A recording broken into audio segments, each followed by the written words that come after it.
नमस्कार दोस्तों, आप देख रहे हैं साइनिंग ऑफ 2.0 अनुभव मिश्रा के साथ।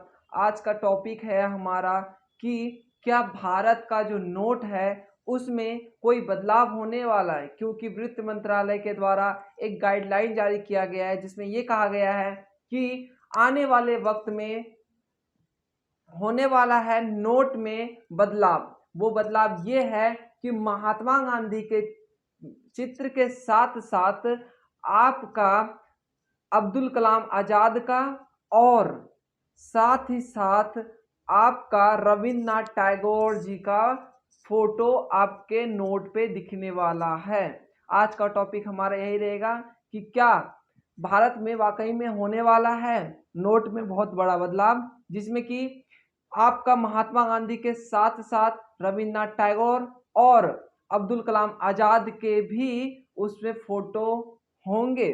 तो चलिए आज इस पे चर्चा करते हैं। आरबीआई वित्त मंत्रालय की गाइडलाइन को जारी करते हुए मानते हुए उन्होंने एक आईआईटी दिल्ली के प्रोफेसर को इन तीनों के फोटो का कॉम्बिनेशन भेजा है।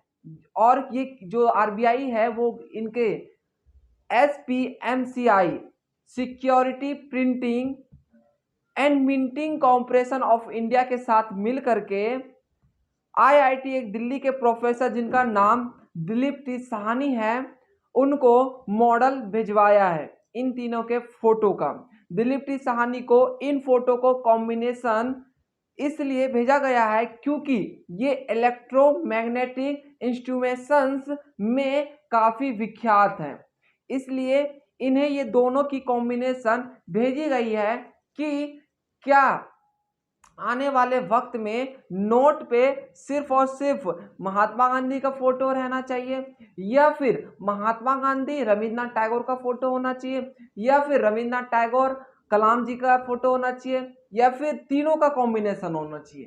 तो ये दिलीप साहनी तय करेंगे और उनके पास कॉम्बिनेशन भेज दिया गया है। ये आईआईटी के विख्यात प्रोफेसर हैं, ये पद्मश्री से सम्मानित भी रह चुके हैं। अब आप ये सोचेंगे कि क्या एक भारत एकलौता देश है जहां पे ऐसा होने जा रहा है? जी नहीं, भारत एकलौता देश ऐसा नहीं है जहां पे कि सिर्फ और सिर्फ भारत के नोटों पे एक ही फोटो के अलावा दूसरा फोटो भी रखने जा रहा है। इससे पहले आपका अमेरिका देख लीजिए, जापान देख लीजिए। अमेरिका में 5 के फोटो हैं, जैसे कि एक दो का एग्जांपल दूं मैं, जॉर्ज वाशिंगटन और थॉमस जॉफरेंस, एंड्रू जैक्सन्स, इन इत्यादि जो हैं इनके फोटो उसमें लगे हुए हैं।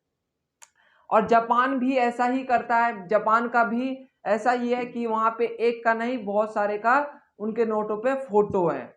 और जापान और अमेरिका जैसे देश हमारे इस काम का पूर्वगामी है कि हम ऐसा करने जा रहे हैं, उन्होंने पहले कर रखा है। और अब सवाल उठता है कि जब ये भारत आजाद हुआ था तो क्या तब नोटों पर महात्मा गांधी का ही चित्र था? जी नहीं, महात्मा गांधी का चित्र नहीं था। आजादी से पहले जो भारत को गुलाम कर रखे थे ब्रिटिश कंपनियों ने, उनके द्वारा जो उनके राजा होते थे उनका उन नोटों पे आपका चित्र छपता था। उसके बाद जब भारत आजाद हुआ 1947 में, तब अशोक स्तंभ का चित्र अपनाया गया नोटों पर। उसके बाद मैं बात करूं, जब महात्मा गांधी का जन्म हुआ था 1869 में, अक्टूबर 1869 में उनका जन्म हुआ था। उनके 100 साल एनिवर्सरी पे उनके फोटो को 1869 कई जगह मिलता है और कई जगह 1878 भी मिलता है। तो उनके 100 वर्ष पूरे होने पे, जन्म के एनिवर्सरी पे, उनका फोटो आपका रुपए पे लगाया गया। अब यहां पे सवाल उठता है कि क्या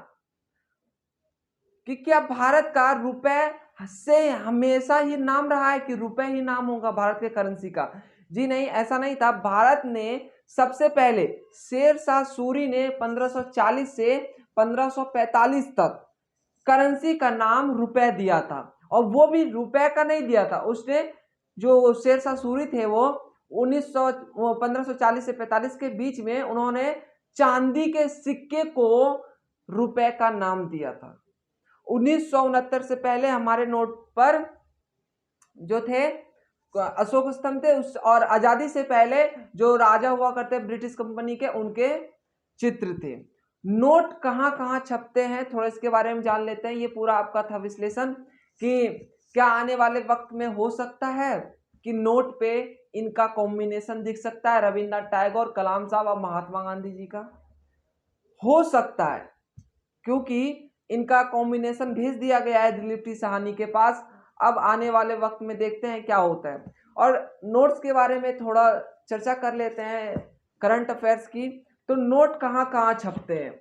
आपका सालवनी में छपता है, देवासी में छपता है, नासिक में छपता है, मैसूर में छपता है। ये नोट की बात की मैंने।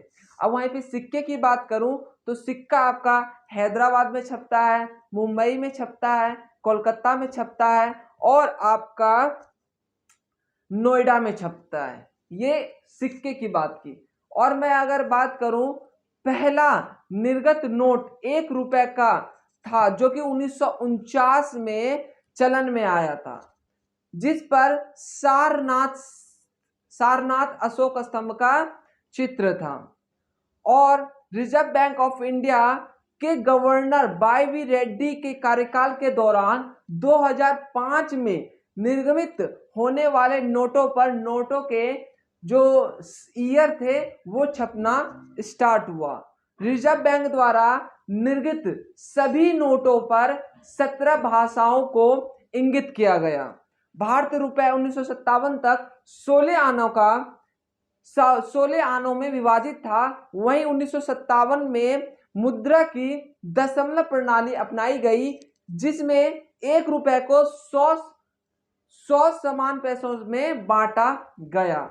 ये पूरा आपका नोट का कुछ बेसिक इंफॉर्मेशन था। और आपका ये था कि क्या आने वाले वक्त में वाकई में होने वाला है नोटों में बदलाव, और देखते हैं क्या होता है। और ये था पूरा विश्लेषण जेएमएन लैंग्वेज में, आपके भाषा में मैंने आपको समझाने की कोशिश की। आई होप आपको समझ में आया होगा।